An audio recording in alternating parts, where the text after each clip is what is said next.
The Muscular Dystrophy Walk and Roll is a national fundraiser with each local chapter of the association holding their own event. In Niagara, it starts at Jaycee Park on Mother's Day weekend, Saturday, May 11th. Christine Ashford-Hancock is the volunteer committee lead. And Christine, you became a volunteer in 2014. Tell us why. On July 14th, 2014, it was a Monday, it was a game changer. Our 3.5-year-old grandson was diagnosed with Duchenne muscular dystrophy, which is of the over hundreds of forms of muscular dystrophy. It's one of the most lethal. There is no cure at this point in time. And the symptoms appear in boys, and they don't appear till 3 to 5 years of age.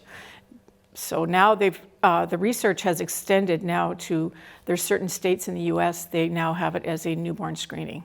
So they can now start treating children with clinical trials at a younger age. Your grandson is Nolan. Yeah. He's Nolan. now 13 years old. He's 13. He's now in his wheelchair. He's living his best life. He's a huge Blue Jays fan. And he's got such a wonderful attitude. I get hugs from him every time I come in the door. And when we go to leave after a visit, it's Nana, and I always get a hug back. So he's got a beautiful heart. What are his days like?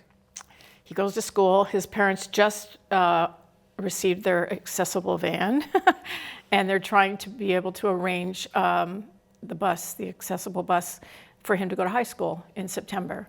So there's a huge community of young men in online gaming with Duchenne. Right. Because that's what they can do. They can sit at their desks, they can play their video games. And Nolan he's all set up. His whole bedroom is Blue Jays everywhere. And then his computer screen, his table, his earphones. So we hear him yelling and there's no one in his room. And I'm like, oh yeah, he's playing video games. So Duchenne is a neuromuscular disease. Yes. Muscular dystrophy is, yes, by its nature, the same. Yeah. It's progressive, and yes, his life expectancy has been cut short. Yes, it's a life-shortening illness. We're hoping, it's now part of the stem cell research, so there's huge interest in the stem cell area. So we're hoping that for families coming behind us, with the newborn screening and the stem cell research, that they'll have a much better outcome than what the families are at our point and the ones who came before us. Prior to his diagnosis, you knew nothing about muscular dystrophy. No. You weren't involved in the walk. No, but the only thing I did know when I was young, a child of the 60s, I watched the Jerry Lewis telethon. Yes. Every Labor Day weekend, which I'm sure you remember as well. Yes, of course. And he was a huge benefactor of muscular dystrophy in America. And I would watch it every weekend, not realizing that how many decades later I would then become the grandmother of a child with muscular dystrophy. We talked about the national goal, but there is a local goal for this weekend as well, $30,000. $30,000, yeah. How are you finding the community coming out to support this walk each and every year? It always starts off a little slow. COVID was terrible. I didn't even have the heart to ask people for donations in COVID. But everything's the wheels start to go, and then the last week or two, it's like a push, and everything comes together. As much as you think it won't, it does. Everything comes together on Saturday. And we have a wonderful turnout. I've met the most wonderful families through my fundraising. And our goal for Saturday is $30,000. It's a fully accessible walk, 1K or 5K? Yes. Where does it go? We start in Jaycee Park on Ontario Street, and it's a beautiful paved path, really wide, so we can get even wheelchairs beside each other, walking with families.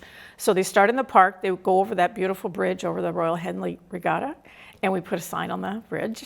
And then when they get to the bridge in Port Dalhousie, they just make a right and head over the bridge to Lakeport in Ontario, come back to Ontario, and back in the park. So at no point do they have to cross the street, which is really great. And I've walked the route to make sure there's no stumbling blocks, that it's all accessible.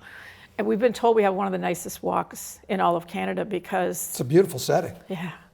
Walking over the Henley is just, and you get the breeze and the sun, hopefully the sun. In all my years, we've only had one rain date. But we still went. We were covered up in our jackets and our tents, and that was in 2017.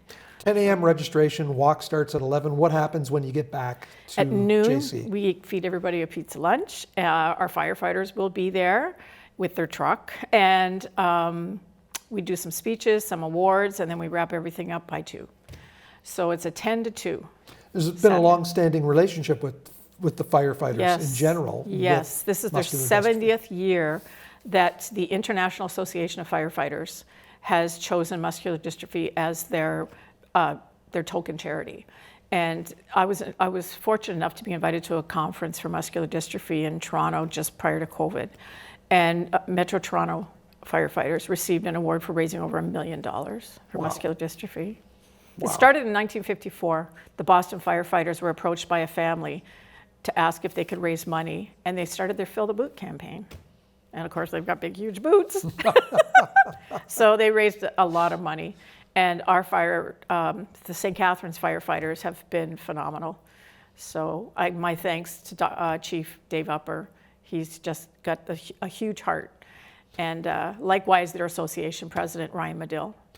Christine, you'll be out there with Team Nolan on Saturday morning, muscle.ca/walk and roll, and then they can find the Niagara location. Yes, it's very easy. It says the location of all the events in Canada. We're the first one. You click on Niagara, and then you can actually search. There's a search box to either search my name or to search Team Nolan. And if you search Team Nolan, then our team page comes up. So good luck with the walk this Saturday. Thank you so much. I'm so happy that you had us here today.